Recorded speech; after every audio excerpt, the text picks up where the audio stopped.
On September 13th, Kim Jong Un traveled to Russia to meet with Vladimir Putin. What this means and why it could signal that a second Cold War era is upon us. Welcome back to the Atheniano Show, where each episode is a new ripple containing unknown but unlimited impact.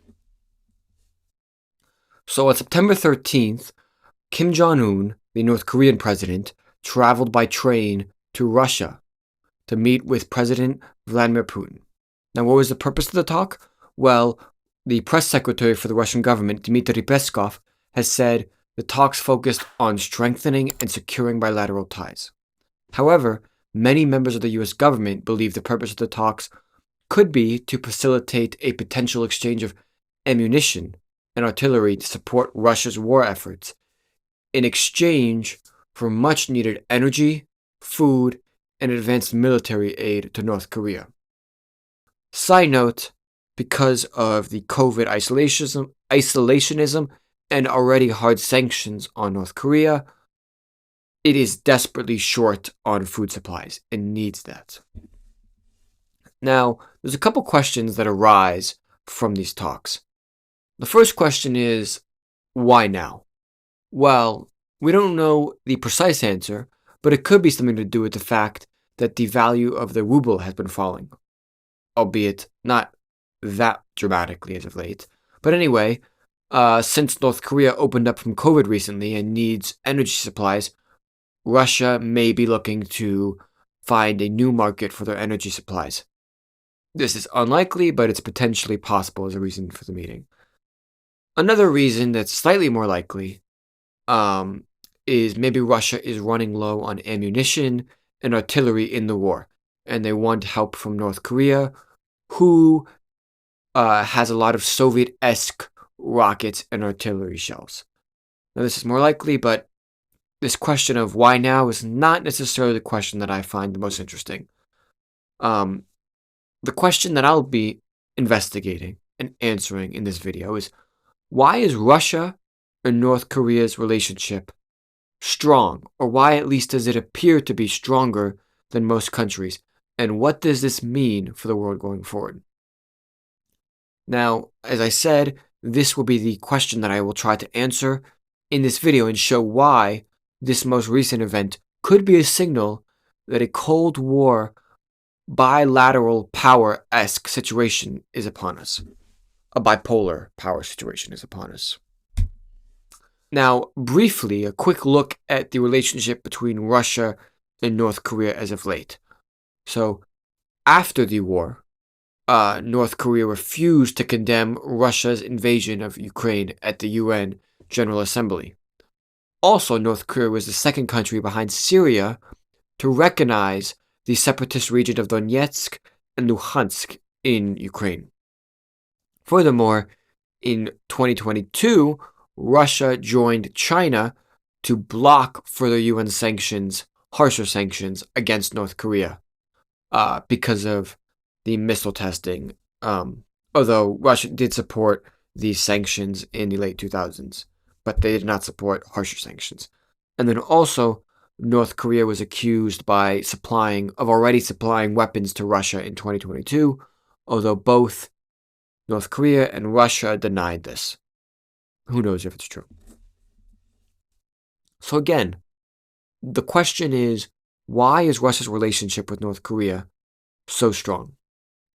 Now, to answer this, we have to go back in time, before North Korea existed. And before Korea, there was a North Korea and there's a South Korea, and Korea was united. Now, let's go all the way back to 1910, when the Japanese colonized Korea. So the Japanese colonized Korea from 1910 to 1945. 1945 being the end of the war, when the Soviets helped defeat the Japanese out of Korea. Now let's look at what happened during that 35 years of occupation and colonization. So during this time, Japan enacted large-scale modernization in Korea that also happened to coincide with large-scale quote-unquote Japanization. Japan sought to eliminate the Korean language, the Korean culture, and Korean history. For example, it banned Korean names, it closed Korean schools in favor of Japanese schools and forbid the teaching of Korean. And it also banned and censored Korean newspapers. Now, like most colonies, say France and Algeria, UK and India, the many of the benefits of the modernization did not go to the Korean citizens. Instead, the Koreans were used as almost slaves to enact this modernization, where most of the money was sent to the Japanese.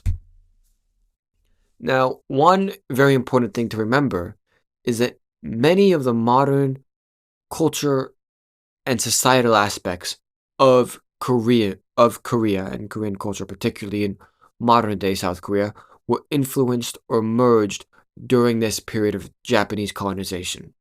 Now, why is this significant to the current state of North Korea?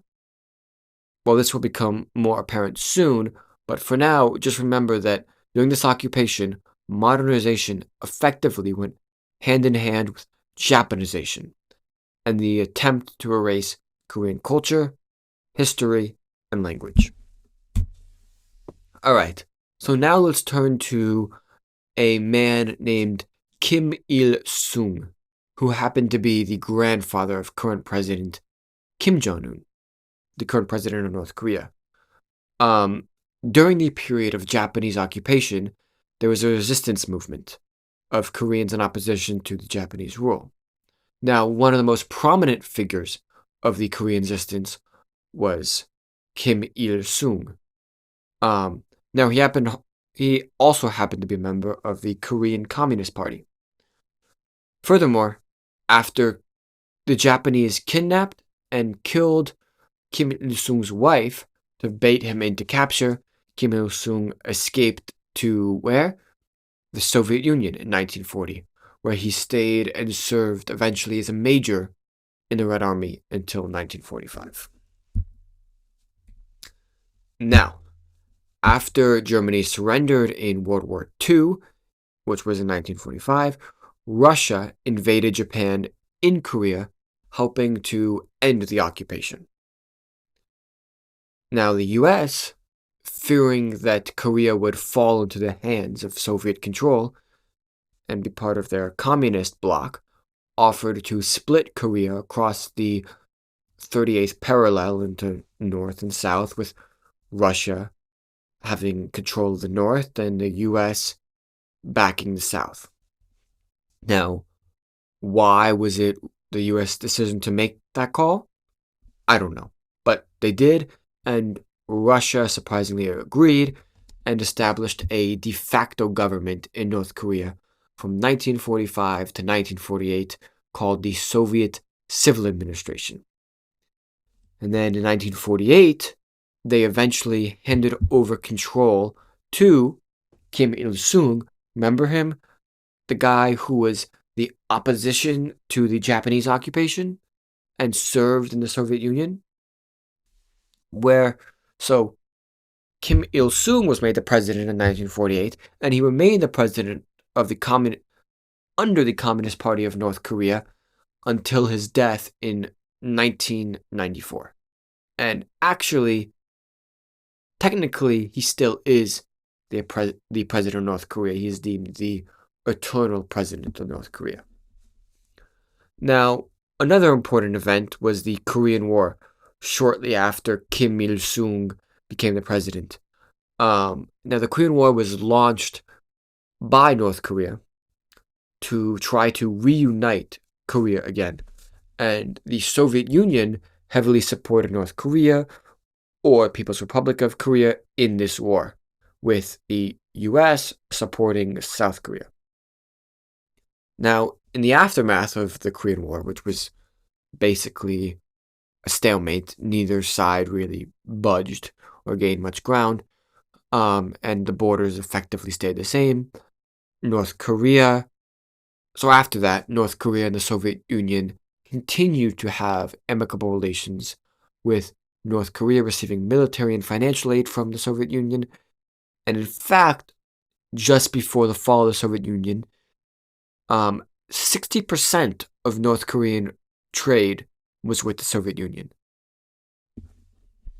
So Why is this historical stuff important? Why is the Japanese occupation, the Soviet support, the Soviet invasion to rid the Japanese of North Korea, to rid the Japanese of Korea, and then the Soviets supporting North Korea and the Korean War? Why is it all important?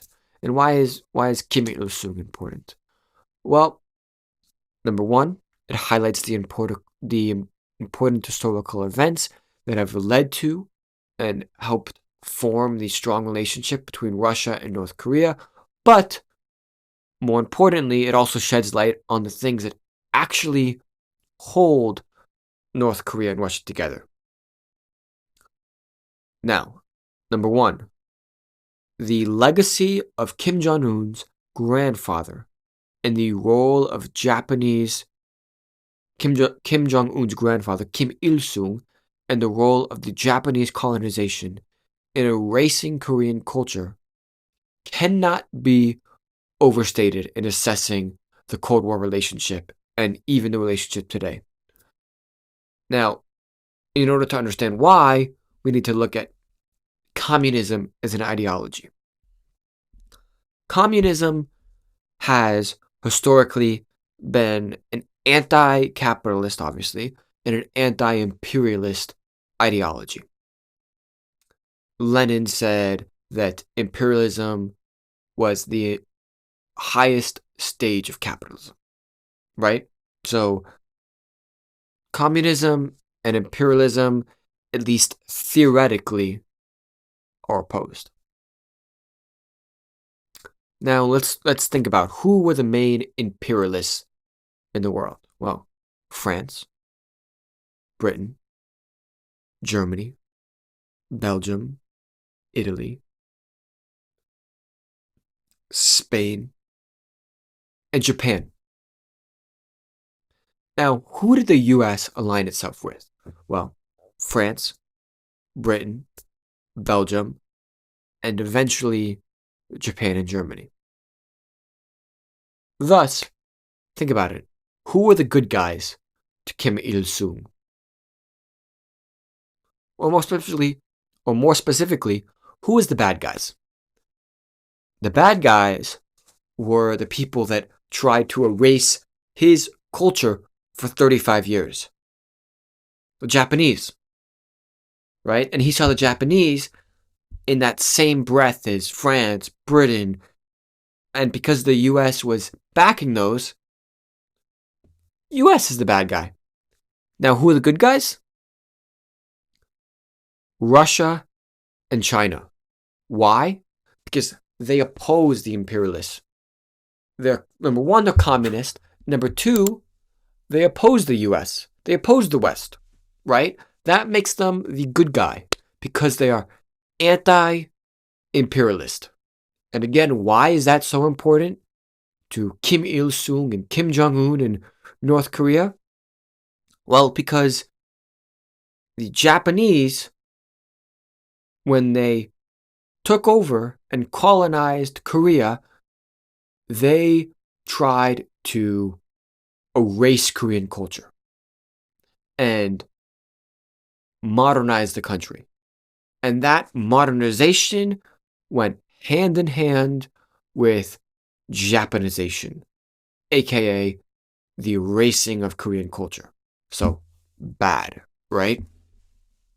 Therefore, if Japanization is bad and modernization equal Japanization, then in their minds, modernization also bad. Now, that may not be an exact science, but that definitely helps explain the mindset and the condition of North Korea today. Now, again, I don't know this for sure, but I'd be willing to bet a lot of money that Kim Jong Un and his father almost certainly continued and continue to retain that same anti-imperialist and therefore anti-Japanese and anti-Western and anti-American sentiment because, as I said, of what happened to Korea during Japan's occupation and the experiences of their grandfather resisting that. Now, this also helps explain, as I said, why Kim Jong Un appears to be so resistant to Western culture and choose to isolate his country from the rest of the rapidly globalizing world. Again, globalization can be another indicator of imperialism and capitalist control to many Marxists. Moreover, it also helps us understand why Russia has and will continue to maintain allies around parts of the world that were also victims of colonial control at some point, such as Burkina Faso and other former colonies in Africa. It also helps explain why countries like Iran and Syria are Russian allies. Iran, whose government is basically a Marxist Islamic anti-West government, and Syria, who has also branded itself as anti-Western, aligned itself with Russia for that very reason. Continuing along this, why is it important? Well, with the war in Ukraine continuing to push Russia and the US further apart, Russia will likely continue to play up its anti-West and anti-imperialist / anti-US stance to strengthen and gain new allies across the world. And as this pro-capitalist versus anti-capitalist ideology, or pro-West and anti-West ideology that was the backbone of much of the Cold War conflicts, and so as it continues to increase, it's quite possible that the strengthening of alliances between anti-West countries and Russia, like that between North Korea and Russia, will continue to grow with the ongoing division between Russia and the West due to the Ukraine war. Then let me just say that again. So, because the pro-capitalist or pro-West and anti-capitalist and anti-West ideology was the backbone of much of the Cold War conflicts, it's quite possible that a strengthening of alliances between anti-West countries and Russia, or anti-imperialist or anti-US countries in Russia, like that of North Korea and Russia, will continue to grow with the ongoing division between Russia and the West due to the Ukraine war. Because of what I said about Russia trying to play up its anti-West, anti-imperialist stance. And that whole thing, that strengthening alliances, has the potential to lead us back to a bipolar power structure, where you essentially have an anti-West and a pro-West, or an anti-capitalist and a pro-capitalist groups. And two powers, or two groups of powers, ideologically opposed to each other, with increasing tensions as they grow further apart and the lines between them grow stronger. Now that could lead us to another Cold War. Now, just a brief note about the irony of all of this, right, is particularly as it pertains to North Korea and Russia. Well, as I've just laid out, the legacy and memory of Japan's attempt to Japanize Korea and eliminate Korea's culture during its occupation is likely the cause of the North Korean and Russian alliance, while the Ukrainian alliance with the US, as well as the other post-Soviet states like the Baltics, alliance with the US and the West, seems to be caused by the memory or resistance to attempts of the USSR to erase that country's culture. So let me just say that again. So where the North Korea alliance with Russia seems to be based off of the fact, or largely caused by the fact that Japan tried to erase the Korean culture during its time, the Ukrainian alliance with the US seems to stem from the fact that Russia tried to erase their culture. You see the irony here? The very thing that brought North Korea to Russia is what brings Ukraine away from Russia and to the US. Now, what's the lessons from all of this? Number one, don't be an idiot, right? Remember and acknowledge history. Number two, don't try to impede, erase, or exploit other people's culture, heritage, or language.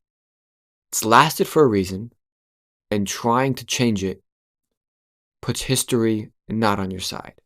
So don't do it. Thank you. That is all, and I will see you guys next time. Hey there. If you like this video, please remember to hit the subscribe and like button if you want to support us and to stay up to date on all our latest videos, which we release daily. And if you want to be a guest on this show, you can find our contact page in the description. Thank you.